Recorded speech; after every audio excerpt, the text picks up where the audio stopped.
नमस्कार दोस्तों, स्वागत है रॉ लाइफ ब्लॉग के एक नए वीडियो में। दोस्तों, आज से हम स्टार्ट करने वाले हैं अपने चैनल पे एक नया वीडियो सीरीज जो होगा #नोइंग द नेशंस के नाम से। दोस्तों, इस वीडियो में इस पूरे सीरीज में हम बात करेंगे सातों कॉन्टिनेंट के हर एक देश के बारे में, जिससे आपको उसके डेमोग्राफी के बारे में पता चल जाएगा। दोस्तों, चाहे कोई भी ट्रैवल ब्लॉगर हो या फिर मैं हूँ, अगर मैं एक ट्रैवलिंग ब्लॉगर के टाइप से आपको ब्लॉग दिखाता हूँ तो इसका ये मतलब होता है कि कोई एक सिटी का पर्टिकुलर आपको जानकारी दे सकता है। पर ये जो वर्चुअल टूर मैं देने जा रहा हूँ आप लोग को एक इस वीडियो के माध्यम से, अपने आने वाले लगातार वीडियो के माध्यम से या फिर इस सीरीज़ के माध्यम से, जो वीडियो सीरीज़ होगा नोइंग द नेशन के नाम से, तो इसमें आपको एक वर्चुअल टूर सारे देश का, उसके डेमोग्राफी क्या है, पॉपुलेशन क्या है, सब कुछ A to Z। फिर बाद में आपको किसी की जरूरत नहीं पड़ेगा या किसी जानने को जरूरत नहीं पड़ेगा। तो दोस्तों, मैं आशा करता हूँ आपको ये वीडियो पसंद आएगा और आपके लिए बहुत ज़्यादा इन्फॉर्मेटिव होगा।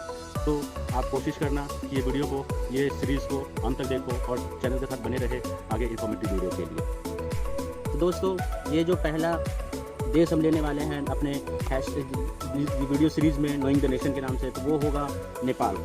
तो आते हैं, वीडियो शुरू करते हैं। तो दोस्तों, सबसे पहला क्वेश्चन मेरा आपसे ये है कि आप नेपाल के बारे में क्या जानते हैं? जी हाँ दोस्तों, आपने सही सुना, माउंट एवरेस्ट। दोस्तों, अब हम बढ़ते हैं अपने वीडियो का जो है वीडियो स्टार्ट करते हैं नेपाल के पॉलिटिक्स से।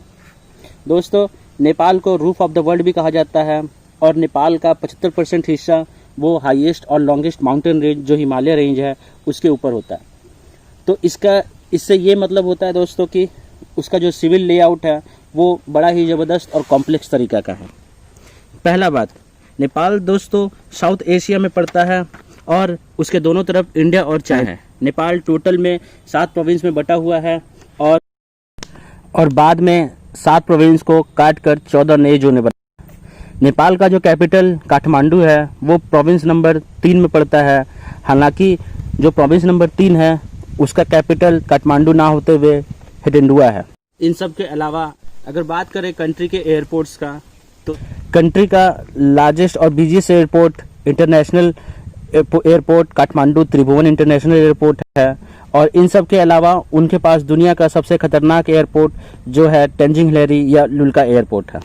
नेपाल चूंकि 2 बड़े देशों के बीच है, इंडिया और चाइना, ये उसके लिए एक ब्लेसिंग है और कर्ज दोनों है। इससे ये देश कभी किसी देश का गुलाम नहीं बना। इन्वेड किया गया हाँ, इन्फ्लुएंस्ड किया गया हाँ, कॉलोनाइज्ड किया गया नहीं। तो नेपाल का रोड ट्रांसपोर्ट बड़ा ही यूनिक है और बहुत पेचीदा है। बहुत सारे रोड्स हैं जो कि ये भारत और चाइना के दोनों समीप है। तो इंडिया भी और चाइना भी दोनों अपने अपने पैसे इन्वेस्ट करके नेपाल का रोड जो है, रोड नेटवर्क है वो काफ़ी। नेपाल से एक रास्ता है, एक रोड है HO2 जो इंडिया में आकर मिलता है और HO3 जो चाइना को जाकर मिलता है। दोस्तों, अगर कभी नेपाल जाने का मन हुआ आपका तो कुछ जगह है जहां आप जा सकते हैं। Annapurna national history museum, Narayan Hati place, city of Pokhara जो नेपाल का टूरिज्म कैपिटल भी है, the island jungle resort of Chitwan, tiger tops and elephant polo field, और भी जैसे रिलीजियस प्लेसेस हैं जो लुम्बिनी जो गौतम बुद्ध का बर्थ प्लेस है। अब बात करते हैं दोस्तों फिजिकल ज्योग्राफी का, नेपाल का एक फिजिकल ज्योग्राफी के बारे में। अगर बात करें नेपाल के फिजिकल डेमोग्राफी की, तो नेपाल स्टार्ट होता है हिमालय रेंजेस से जो कि टॉलेस्ट रेंजेस, और ये बेसिकली बना हुआ है इंडियन टेक्टोनिक प्लेट्स और यूरेशियन प्लेट्स के आपस में टकराने के। दोस्तों, ये जो प्लेट है इनके बारे में मैं एक आपको फन फैक्ट बता दूं कि इसका असर हमें आज भी देखने को मिलता है नेपाल में या फिर इंडिया में। ये जो कोलिजन है दोनों प्लेटों के बीच, इसका असर ये हुआ है कि कैसे कहा जाता है या फिर माना जाता है कि जो हिमालयन माउंटेन रेंज है वो 2.4 इंच पर ईयर के हिसाब से बढ़ता है।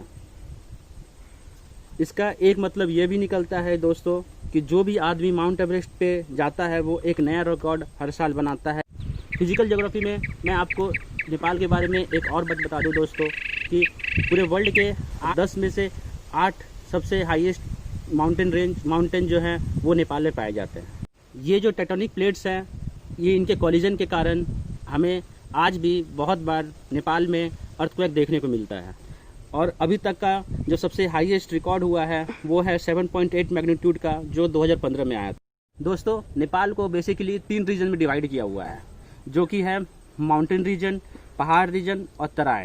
हालांकि नेपाल के पास उनका अपना नेचुरल ब्यूटी है, पर जहां बात आता है नेपाल के HDI की, HDI है जो ह्यूमन डेवलपमेंट इंडेक्स, मैं आपको बता दूं, नेपाल की 65% पॉपुलेशन एग्रीकल्चर पे बेस्ड, और आज भी देश के ज़्यादातर लोग बाहर जाते हैं कमाने। नेपाल में टेक्सटाइल और कारपेट का क्लोथ्स का काफ़ी अच्छा बिजनेस है।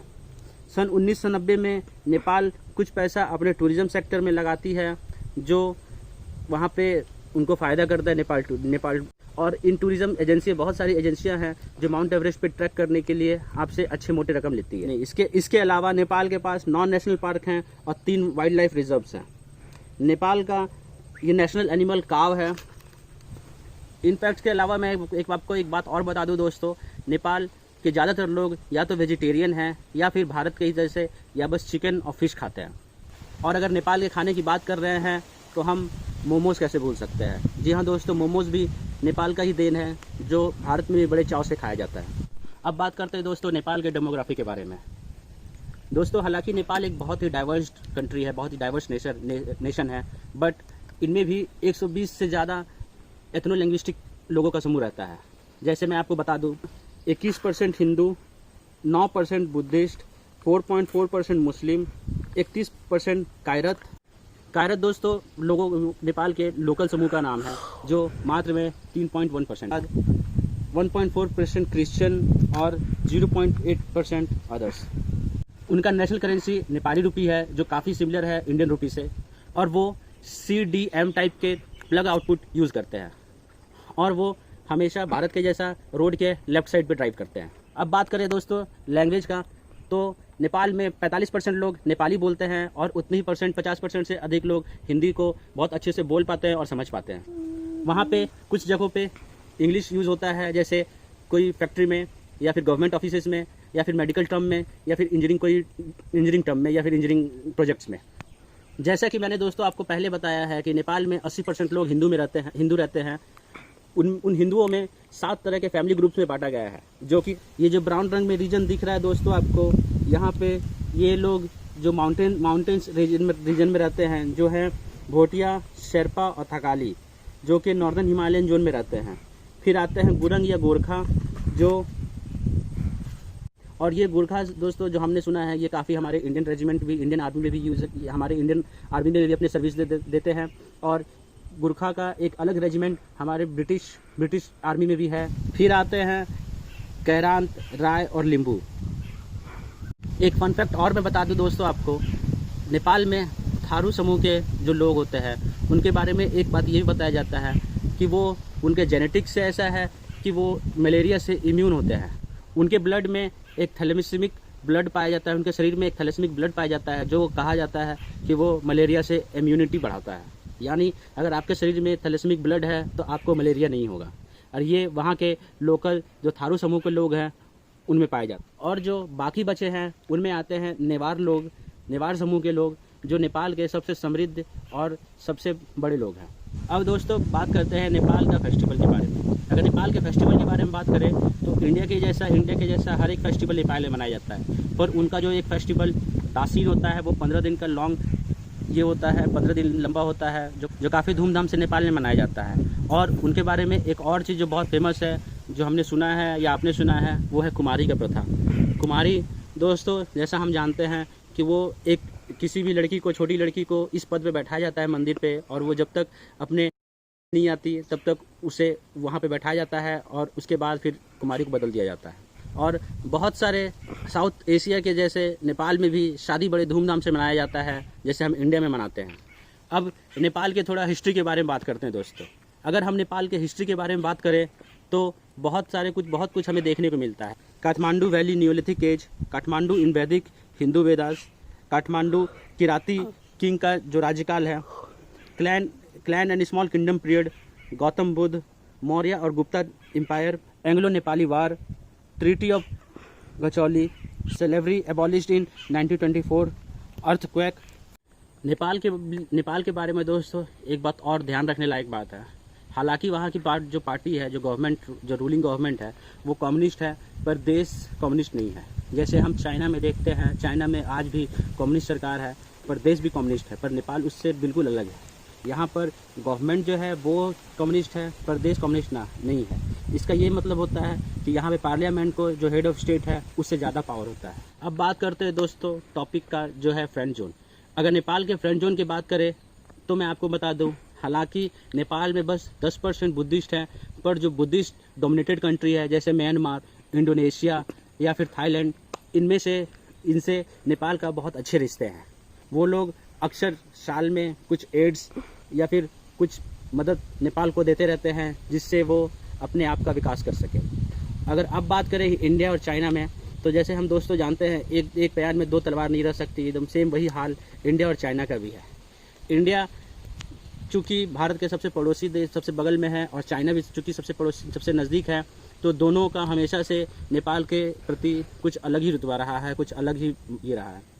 तो इनमें मैं आपको बता दूं, जैसे जो चाइना है, हालांकि वो बहुत सारे पैसे अपने इन्वेस्ट कर चुका है चाइना में। जैसे जो नेपाल का सबसे इम्पॉर्टेंट और सबसे अच्छा रेलवे नेटवर्क है, जो है लहासा से काठमांडू का, वो चाइना के पैसे से ही बना है या चाइना की मदद से ही बना है। पर जहाँ बात करते हैं इंडिया की, तो जैसा हम जानते हैं नेपाल में 80% हिंदू है और भारत में भी हिंदू डोमिनेटेड कंट्री है, तो इस वजह से नेपाल का झुकाव भारत की तरफ ज़्यादा होता है। और हाँ, नेपाली लोग जो भी होते हैं वो बॉलीवुड फिल्म्स या फिर हिंदी बहुत अच्छे से बोले जाते हैं, तो इसलिए भी नेपाल का भारत के प्रति झुकाव ज़्यादा रहता है। बट चाइना हमेशा से ये कोशिश करता रहा है कि वो नेपाल को अपने कब्जे में या फिर उन पे ज़्यादा एहसान करके कुछ भी तरीके से वो हमेशा उनको हथियाने की कोशिश करता है। दोस्तों, तो इस वीडियो में हमने जाना नेपाल की पूरी डेमोग्राफी के बारे में।